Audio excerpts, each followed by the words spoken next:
Shooting an Elephant by George Orwell.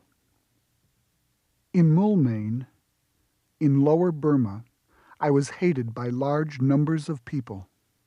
The only time in my life that I have been important enough for this to happen to me. I was subdivisional police officer of the town, and in an aimless, petty kind of way, anti-European feeling was very bitter. No one had the guts to raise a riot, but if a European woman went through the bazaars alone, somebody would probably spit Beetlejuice over her dress. As a police officer, I was an obvious target, and was baited whenever it seemed safe to do so. When a nimble Burman tripped me up on the football field and the referee, another Burman, looked the other way, the crowd yelled with hideous laughter. This happened more than once. In the end, the sneering yellow faces of young men that met me everywhere, the insults hooted after me when I was at a safe distance, got badly on my nerves. The young Buddhist priests were the worst of all. There were several thousands of them in the town, and none of them seemed to have anything to do except stand on street corners and jeer at Europeans.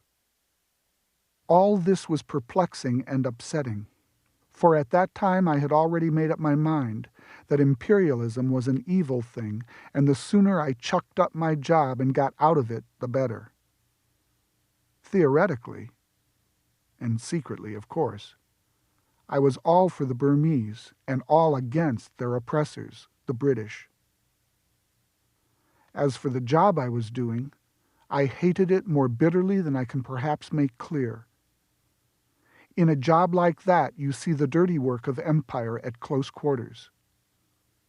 The wretched prisoners huddling in the stinking cages of the lockups, the gray, cowed faces of the long-term convicts, the scarred buttocks of the men who had been flogged with bamboos. All these oppressed me with an intolerable sense of guilt. But I could get nothing into perspective. I was young and ill-educated, and I had to think out my problems in the utter silence that is imposed on every Englishman in the East. I did not even know that the British Empire is dying. Still less did I know that it is a great deal better than the younger empires that are going to supplant it. All I knew was that I was stuck between my hatred of the empire I served and my rage against the evil-spirited little beasts who tried to make my job impossible. With one part of my mind, I thought of the British Raj as an unbreakable tyranny, as something clamped down, in secula seculorum, upon the will of prostrate peoples. With another part, I thought that the greatest joy in the world would be to drive a bayonet into a Buddhist priest's guts. Feelings like these are the normal byproducts of imperialism. Ask any Anglo-Indian official if you can catch him off duty. One day something happened which in a roundabout way was enlightening. It was a tiny incident in itself, but it gave me a better glimpse than I had had before of the real nature of imperialism, the real motives for which despotic governments act. Early one morning, the sub-inspector at a police station the other end of the town rang me up on the phone and said that an elephant was ravaging the bazaar. Would I please come and do something about it? I did not know what I could do, but I wanted to see what was happening, and I got onto a pony and started out. I took my rifle, an old .44 Winchester and much too small to kill an elephant, but I thought the noise might be useful in terrorem. Various Burmans stopped me on the way and told me about the elephant's doings. It was not, of course, a wild elephant, but a tame one which had gone must. It had been chained up as tame elephants always are when their attack of must is due, but on the previous night it had broken its chain and escaped. Its mahout, the only person who could manage it when it was in that state, had set out in pursuit, but he had taken the wrong direction and was now 12 hours' journey away. And in the morning the elephant had suddenly reappeared in the town. The Burmese population had no weapons and were quite helpless against it. It had already destroyed somebody's bamboo hut, killed a cow, and raided some fruit stalls and devoured the stock. Also, it had met the municipal rubbish van and, when the driver jumped out and took to his heels, had turned the van over and inflicted violence upon it. The Burmese sub-inspector and some Indian constables were waiting for me in the quarter where the elephant had been seen. It was a very poor quarter, a labyrinth of squalid bamboo huts, thatched with palm leaf, winding all over a steep hillside. I remember that it was a cloudy, stuffy morning at the beginning of the rains. We began questioning the people as to where the elephant had gone and, as usual, failed to get any definite information. That is invariably the case in the East. A story always sounds clear enough at a distance, but the nearer you get to the scene of events, the vaguer it becomes. Some of the people said that the elephant had gone in one direction. Some said that he had gone in another. Some professed not even to have heard of any elephant. I had almost made up my mind that the whole story was a pack of lies, when we heard yells a little distance away. There was a loud, scandalized cry of, "Go away, child! Go away this instant!" And an old woman with a switch in her hand came round a corner of a hut, violently shooing away a crowd of naked children. Some more women followed, clicking their tongues and exclaiming. Evidently there was something there that the children ought not to have seen. I rounded the hut and saw a man's dead body sprawling in the mud. He was an Indian, a black Dravidian coolie, almost naked, and he could not have been dead many minutes. The people said that the elephant had come suddenly upon him round the corner of the hut, caught him with its trunk, put its foot on his back, and ground him into the earth. This was the rainy season, and the ground was soft, and his face had scored a trench a foot deep and a couple of yards long. He was lying on his belly with arms crucified and head sharply twisted to one side. His face was coated with mud, the eyes wide open, the teeth bared and grinning with an expression of unendurable agony. Never tell me, by the way, that the dead look peaceful. Most of the corpses I have seen looked devilish. The friction of the great beast's foot had stripped the skin from his back as neatly as one skins a rabbit. As soon as I saw the dead man, I sent an orderly to a friend's house nearby to borrow an elephant rifle. I had already sent back the pony, not wanting it to go mad with fright and throw me if it smelled the elephant. The orderly came back in a few minutes with a rifle and 5 cartridges, and meanwhile some Burmans had arrived and told us that the elephant was in the paddy fields below, only a few hundred yards away. As I started forward, practically the whole population of the quarter flocked out of their houses and followed me. They had seen the rifle and were all shouting excitedly that I was going to shoot the elephant. They had not shown much interest in the elephant when he was merely ravaging their homes, but it was different now that he was going to be shot. It was a bit of fun to them, as it would be to an English crowd. Besides, they wanted the meat. It made me vaguely uneasy. I had no intention of shooting the elephant. I had merely sent for the rifle to defend myself if necessary, and it is always unnerving to have a crowd following you. I marched down the hill looking and feeling a fool, with the rifle over my shoulder and an ever-growing army of people jostling at my heels. At the bottom, when you got away from the huts, there was a metalled road, and beyond that a miry waste of paddy fields 1,000 yards across. not yet plowed, but soggy from the first rains and dotted with coarse grass. The elephant was standing 80 yards from the road, his left side towards us.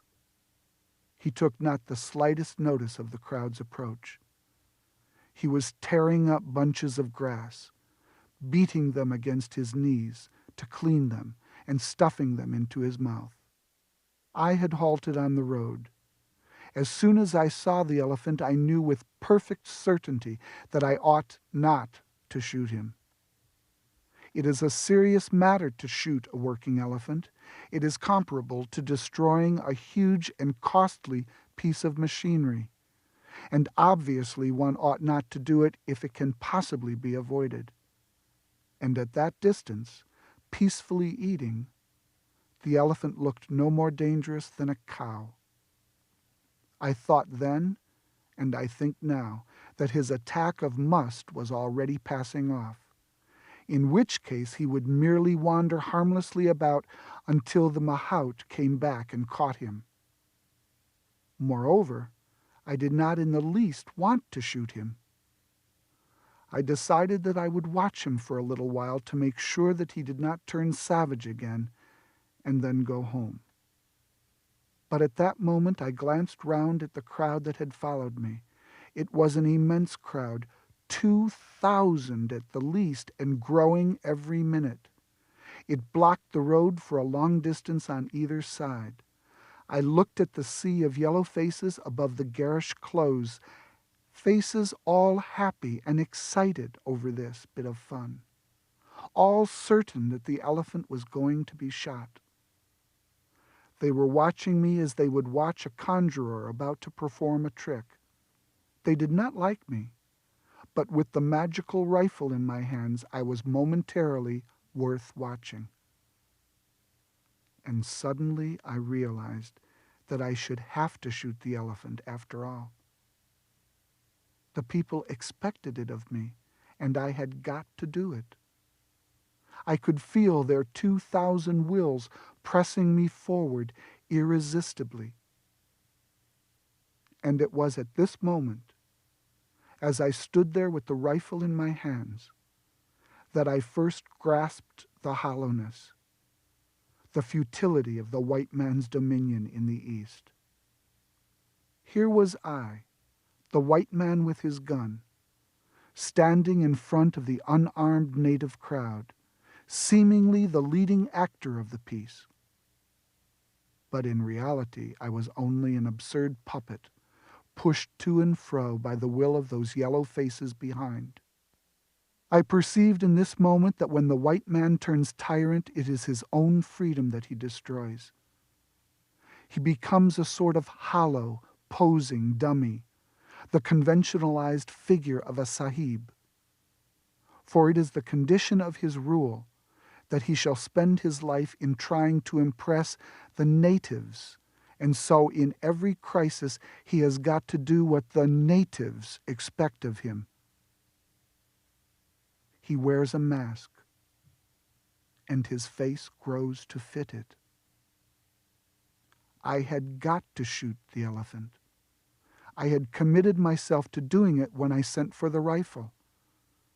A sahib has got to act like a sahib. He has got to appear resolute, to know his own mind and do definite things.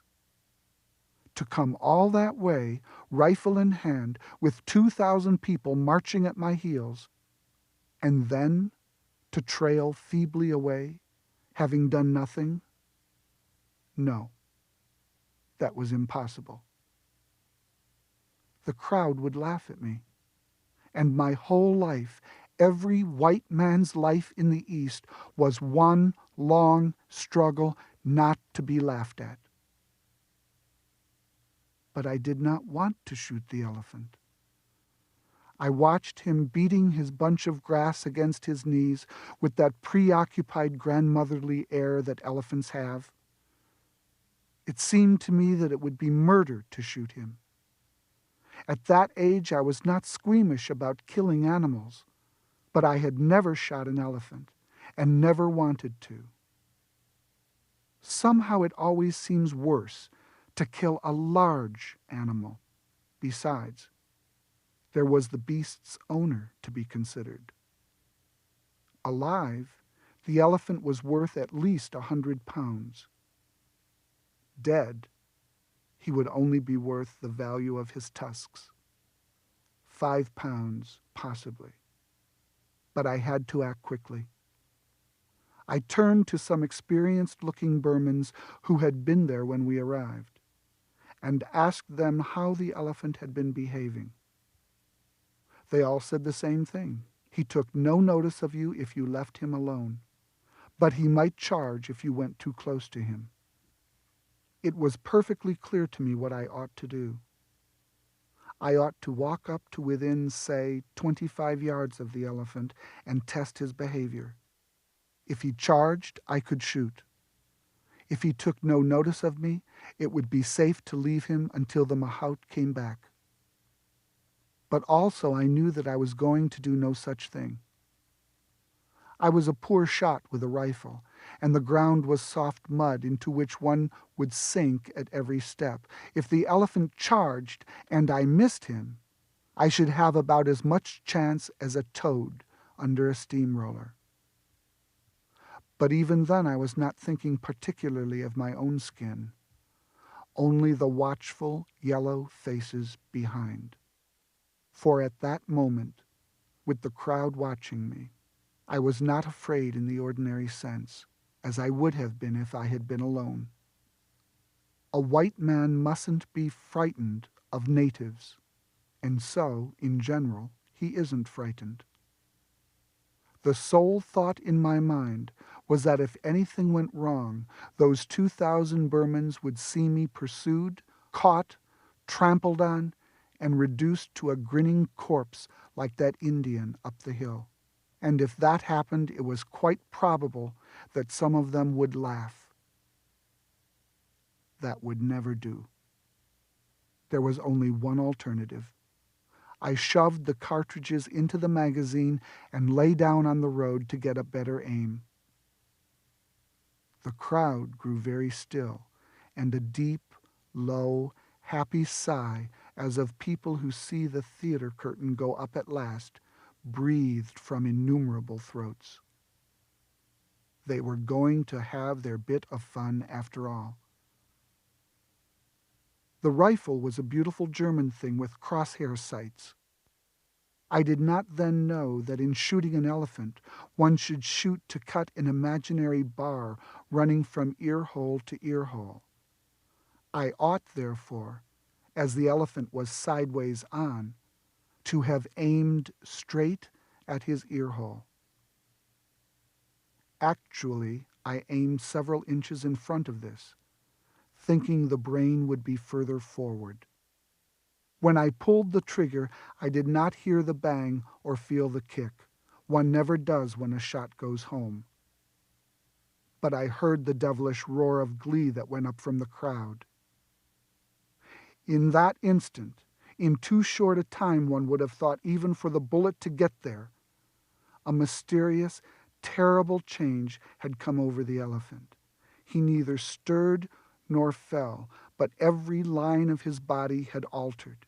He looked suddenly stricken, shrunken, immensely old, as though the frightful impact of the bullet had paralyzed him without knocking him down. At last, after what seemed a long time, it might have been 5 seconds, I dare say, he sagged flabbily to his knees. His mouth slobbered.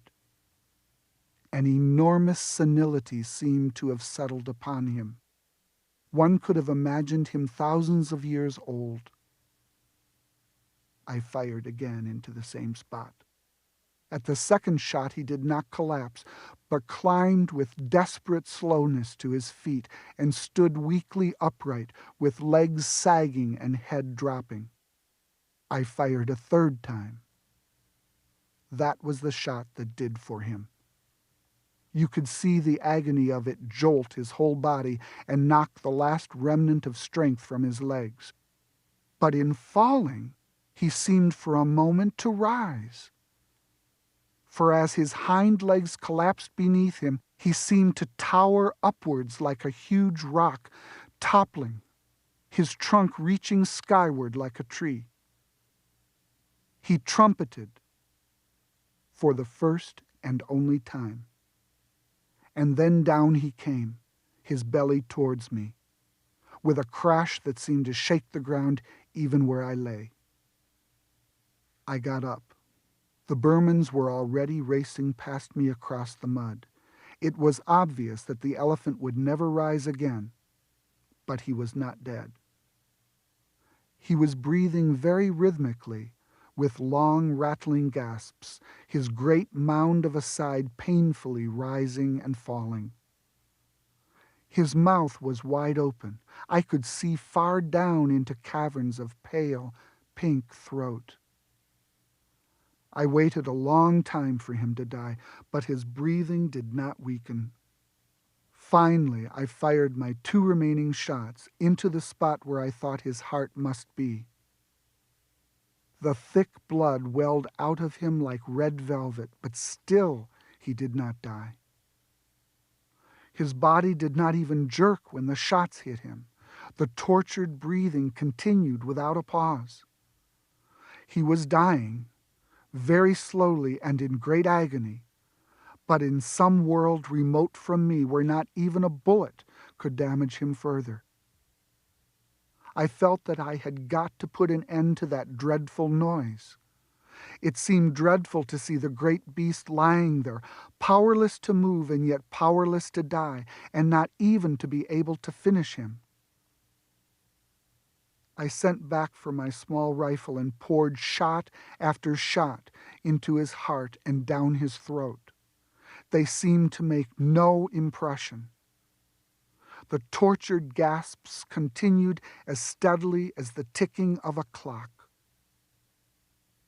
In the end, I could not stand it any longer and went away. I heard later that it took him half an hour to die. Burmans were arriving with das and baskets even before I left, and I was told they had stripped his body almost to the bones by the afternoon.